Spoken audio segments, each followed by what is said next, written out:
वराह नाम से विष्णु के 3 अवतार। आपने भगवान विष्णु के वराह अवतार का नाम तो सुना ही होगा, जिन्होंने हिरण्याक्ष का वध किया था। लेकिन वे दरअसल आदि वराह थे।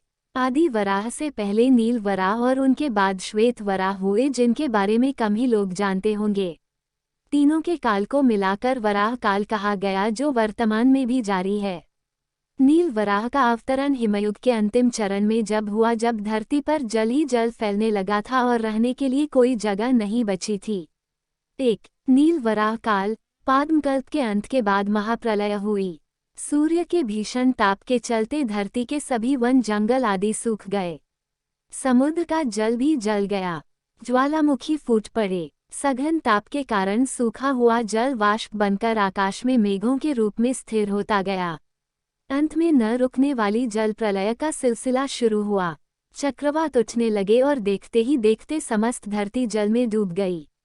ये देख ब्रह्मा को चिंता होने लगी। तब उन्होंने जल में निवास करने वाले विष्णु का स्मरण किया और फिर विष्णु ने नीलवराह रूप में प्रकट होकर इस धरती के कुछ हिस्से को जल से मुक्त किया। पुराणकार कहते हैं कि इस काल में महामानव नीलवराह देव ने अपनी पत्नी नैना देवी के साथ अपनी संपूर्ण वराही सेना को प्रकट किया और धरती को जल से बचाने के लिए तीक्ष्ण दरातों, पाद प्रहारों, फावड़ों और कुदालियों और गैतियों द्वारा धरती को समतल कर रहने लायक बनाया। इसके लिए उन्होंने पर्वतों का छेदन तथा गर्तों के पूरण हेतु मृत्तिका के टीलों को जल में डालकर भूमि को बड़े श्रम के साथ समतल करने का प्रयास किया। यह एक प्रकार का यज्ञ ही था, इसलिए नीलवराह को यज्ञवराह भी कहा गया। नीलवराह के इस कार्य को आकाश के सभी देवदूत देख रहे थे। प्रलयकाल का जल उतर जाने के बाद भगवान के प्रयत्नों से अनेक सुगंधित वन और पुष्कर पुष्करिणी सरोवर निर्मित हुए। वृक्ष, लताएं उगाईं और धरती पर फिर से हरियाली छा गई। संभवतः इसी काल में मधु और क्याटब का वध किया गया था। आदि वराह। नील वराह कल्प के बाद आदि वराह कल्प शुरू हुआ। इस कल्प में भगवान विष्णु ने आदि वराह नाम से अवतार लिया। ये वह काल था जबकि दिति और कश्यप के 2 भयानक असुर पुत्र हिरण्यकश्यप और हिरण्याक्ष का आतंक था। दोनों को ही ब्रह्माजी से वरदान मिला हुआ था। इस काल में हिमयुग समाप्ति की ओर चल रहा था। ऋषि कश्यप की सृष्टि में अर्थात उनके कुल के विस्तार के समय भगवान विष्णु ने आदि वराह का अवतार लिया। आदि वराह को कपिल वराह भी कहा गया है। वराह इसलिए कि उन्होंने वराह जाति में ही जन्म लिया था। उस काल में वराह अर्थात वन में रहने वाली जाति होती थी। शोधकर्ताओं के अनुसार कश्यप का क्षेत्र कैस्पियन सागर के पास से कश्मीर तक था।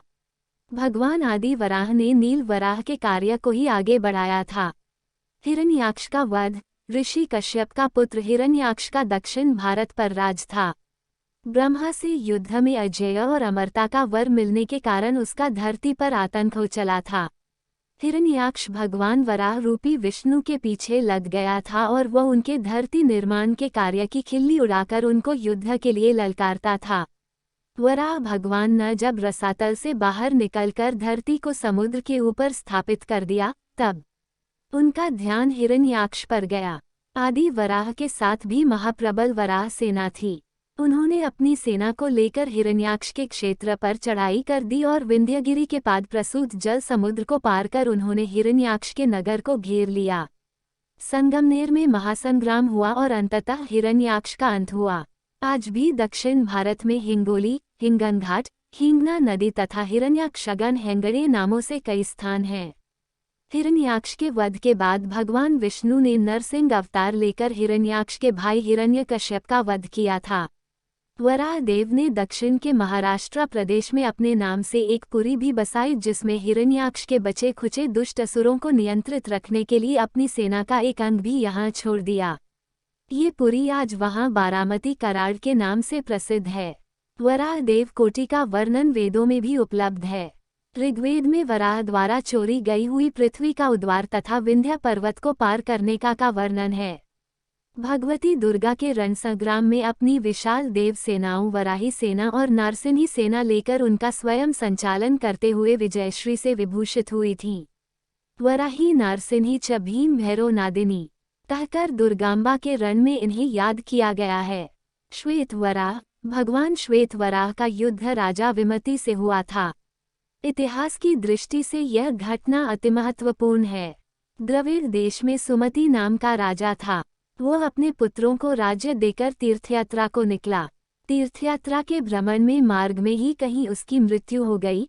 तब एक दिन महर्षि नारद ने सुमति के पुत्र विमति को जाकर भड़काया, कहा, पिता का ऋण उतारे वही पुत्र है।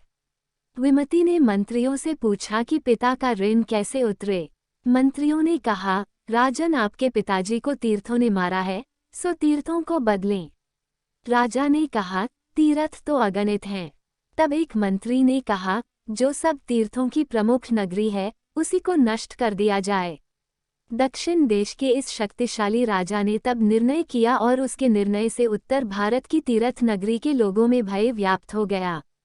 तब वहां के लोगों ने सलाह मशविरा करके उत्तरी ध्रुव के बर्फीले इलाके की ओर प्रस्थान किया। वहां के क्षेत्र को उस काल में स्वर्ग या देवलोक कहा जाता था। वहां श्वेतद्वीप पर उनके दर्शन वहां के देवता श्वेतवराह से हुए। श्वेतवराह ने उन विष्णु भक्त प्रजा को अभयदान दिया और विमति से युद्ध कर सैन्य सहित राजा विमति को पराजित किया। पुराणों की वंशावली के अनुसार सुमति जैन संप्रदाय के सुमतिनाथ तीर्थकर हैं और वे योगेश्वर ऋषभदेव के पौत्र तथा भरत के पुत्र हैं।